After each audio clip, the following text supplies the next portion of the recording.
He always spares his thoughts for his people, especially the poor, and that has made him so respectable.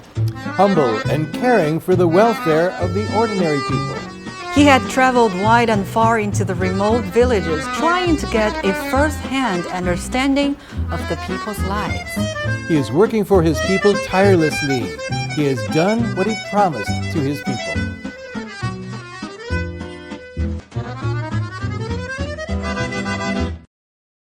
We are barely into 2022. Chinese President Xi Jinping's schedule has been hectic.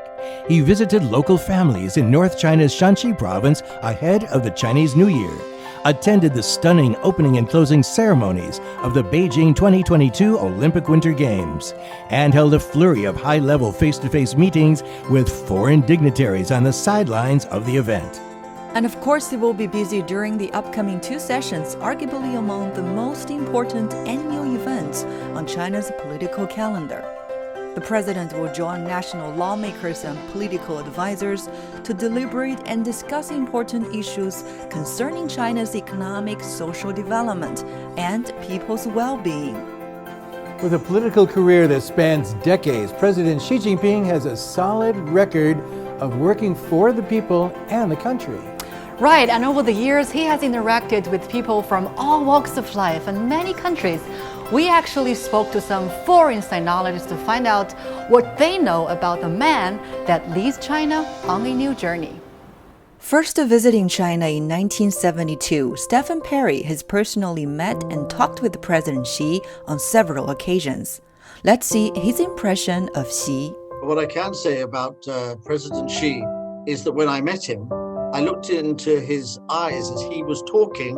I could see a man who'd experienced poverty, who'd experienced the life of the peasants of China. I saw a fairly modest man put the needs of the Chinese people at the top of his agenda. Rick, President Xi once said, to put it simply, my governance philosophy is to serve the people and shoulder my dual responsibilities. Do you know why? He always puts people the first. And I believe that it's tied to his personal experience of living and working in the countryside. His journey has been long and substantive. He went from being a village official to the country's most senior position. Robert Kun got to know Xi as early as Xi's tenure in Zhejiang. What is his impression of the Chinese leader? As I began to see his background, where he literally was at every level of government, plus in his early days in the military, and then of course his 6 or so years at the most grassroots level. So he has appreciated all elements of Chinese society, and he also has his own visionary compass of what he thinks and what China is to do. President Xi would have been enormously moved by what he experienced in the caves of Shanxi. I think that taught him life of the peasants of China was very, very hard if they needed solutions, and would have made him identify very closely with the reform and opening up period, but also to look beyond that at how to build a modern China for the people of China. He will prove to have been a very effective man for the benefit of the people of China. Charles Onanaiju from Nigeria and Saifullah Khan Niazi from Pakistan are big fans of Xi. They studied Xi's thoughts and how he governed such a big country as China to get experience for their own countries. He had been serving the Chinese people from the lowest unit. Today is at the leadership of the country. Everything indicates that he was prepared.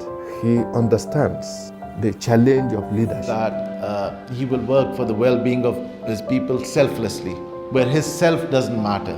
Dedicating his life for the people to bring up their well-being.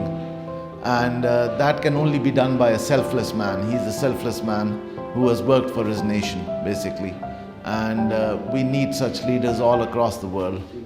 Rick, you've been in China for how long now? Well, let's see. I've lived in 4 Chinese cities since 1980. That's about 40 years. Wow, that's even older than me. You must have witnessed so much happening here. Of course, tremendous development. I've seen the country achieve big goals, one after another, in many respects. Why do you think that could happen? Now, the words I'm thinking of are leadership, long-term vision, and a down-to-earth approach. And our China experts have more to say on that. Many strategic visions need long-term policy and the consistency of long-term policy. When we say long-term, we're not talking about, a year or two. We're talking about 5, 10, 15, even more years for consistency. So the leadership of the party has enabled those kinds of strategic visions. And what are some examples? Poverty alleviation, which I've studied in great detail. Back in 2012, when Xi was elected to the top post of the Communist Party of China, there were nearly 100 million Chinese living under the poverty line.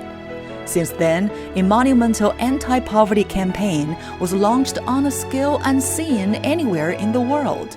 Over 8 years of efforts, the final 98.99 million impoverished rural residents had all been lifted out of poverty. My favorite quote from him is he said, "I have spent more energy on poverty alleviation than on anything else." I don't know any other national leader who has said that. Wherever he goes, he's in those poor villages. So he speaks with his feet, as we say, not just with his mouth. The important message from China's conquest of poverty is that poverty is not destined, poverty is not a fate, and a committed leadership with wide policies can actually bring it to a halt. It is very evident that he has left indelible mark and is still leaving the indelible mark. Another is pollution. I can say honestly that some of the things that President Xi says today, I heard personally in 2005. President Xi from Zhejiang days has talked about green mountains and blue waters are mountains of gold and silver. And so what I saw in him is these big principles that he has applied today nationally were very endemic within him.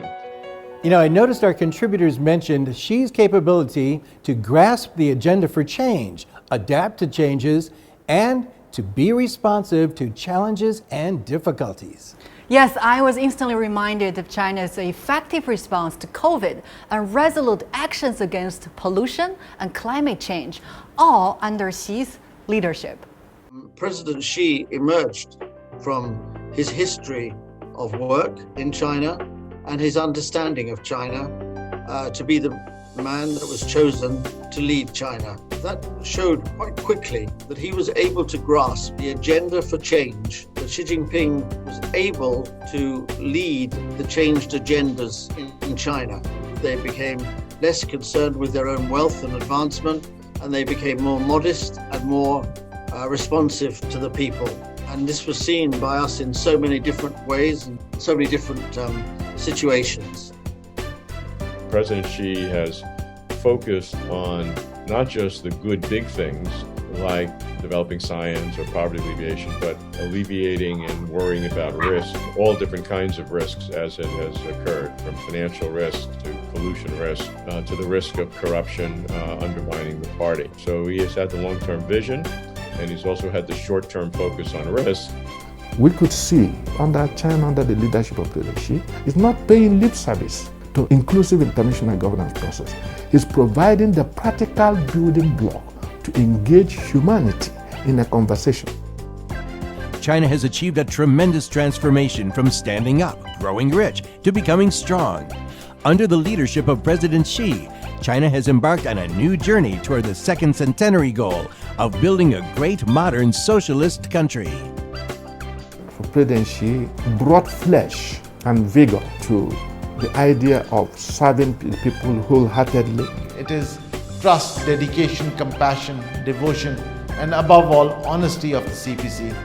Overall, because of background, personality, confidence, that President Xi has provided the leadership which has brought China to where it is. Those of us who have appreciated the development and the success are eager to look forward. I think we have a very distinguished and capable man. On China's new journey, Xi is undoubtedly the core figure in charting the course.